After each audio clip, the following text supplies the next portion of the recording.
semua.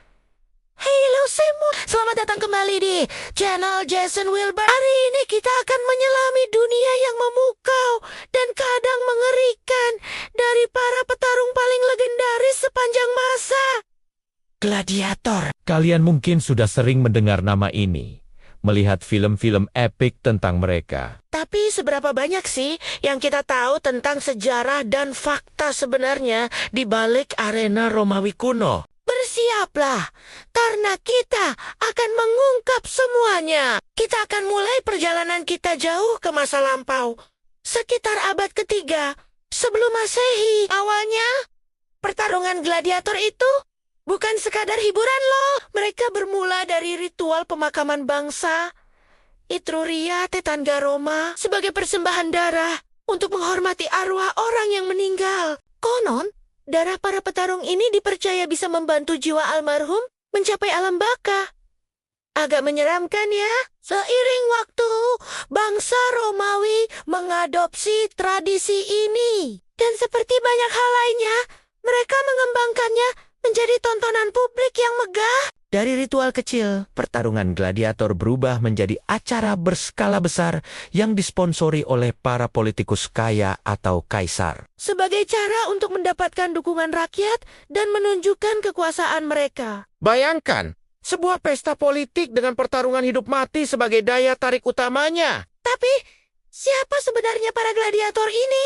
Kebanyakan dari mereka bukanlah pahlawan yang memilih jalur ini secara sukarela, seperti yang sering digambarkan di film. Sebagian besar gladiator adalah budak, tahanan perang, atau penjahat yang dijatuhi hukuman mati. Di arena, bagi mereka, menjadi gladiator adalah pilihan terakhir untuk bertahan hidup, atau setidaknya mati dengan terhormat di mata publik. Namun, ada juga loh segelintir orang bebas atau bahkan bangsawan yang memilih menjadi gladiator. Mengapa? Mungkin karena mencari ketenaran, kekayaan, atau tantangan ekstrem.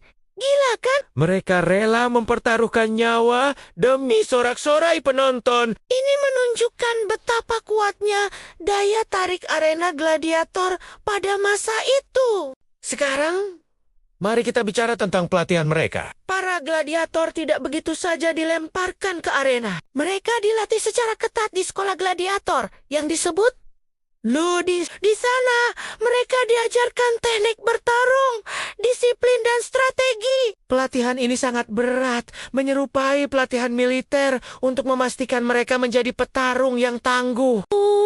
Unik nih. Gladiator seringkali diberi diet khusus yang kaya karbohidrat untuk membangun massa otot dan lapisan lemak pelindung. Jadi, bayangan gladiator yang kurus kering itu mungkin kurang tepat. Mereka lebih seperti atlet binaragawan dengan tubuh besar dan kuat. Mereka juga memiliki dokter dan tabib khusus untuk merawat luka-luka mereka.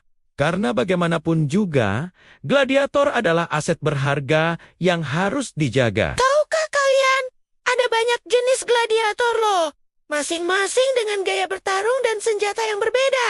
Ada Murmillo dengan helm ikan dan perisai besar, Dengan pedang melengkung khas Trakia. Resiarios yang bertarung dengan jaring dan trisula tanpa pelindung banyak, atau Secutor yang mengincar Resiarios. Setiap jenis gladiator memiliki kelebihan dan kekurangannya sendiri. Membuat setiap pertarungan menjadi taktik yang menarik. Pertarungan gladiator tidak selalu berakhir dengan kematian loh. Ini adalah salah satu mitos besar yang seringkali kita salah pahami. Jika seorang gladiator bertarung dengan gagah berani dan membuat terkesan penonton, ia bisa saja diberi pengampunan. Bahkan jika ia kalah. Keputusan ini seringkali diserahkan kepada penonton dan pada akhirnya kaisar atau penyelenggara pertandingan. Tanda jempol ke atas atau ke bawah yang sering kita lihat di film itu sebenarnya bukan hal yang selalu terjadi.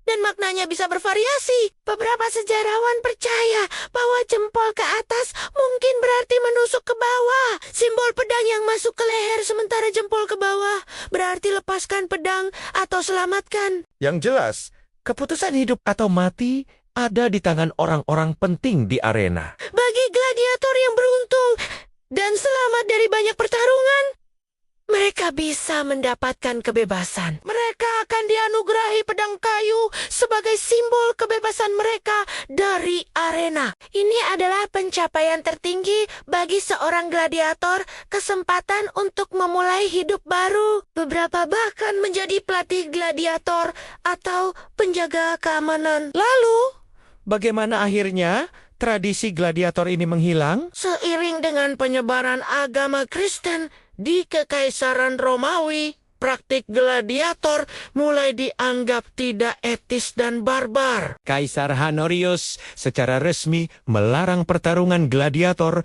pada tahun 404 Masehi. Meskipun tidak langsung hilang sepenuhnya, popularitasnya meredup dan praktik ini akhirnya lenyap seiring jatuhnya Kekaisaran Romawi Barat. Jadi, dari ritual pemakaman kuno hingga tontonan megah yang menyatukan budak, penjahat, dan orang bebas dalam arena hidup mati, kisah gladiator adalah cerminan kompleks dari masyarakat Romawi kuno. Mereka adalah pejuang yang terpaksa, pahlawan yang tak terduga, dan simbol dari hasrat manusia akan hiburan, kekuasaan, dan kadang pengampunan. Menarik sekali ya menyelami sejarah para gladiator ini. Ini bukan sekadar pertarungan berdarah, tapi juga kisah tentang keberanian, taktik, dan evolusi sebuah peradaban. Terima kasih banyak sudah menyimak video ini sampai habis. Semoga kalian mendapatkan banyak informasi baru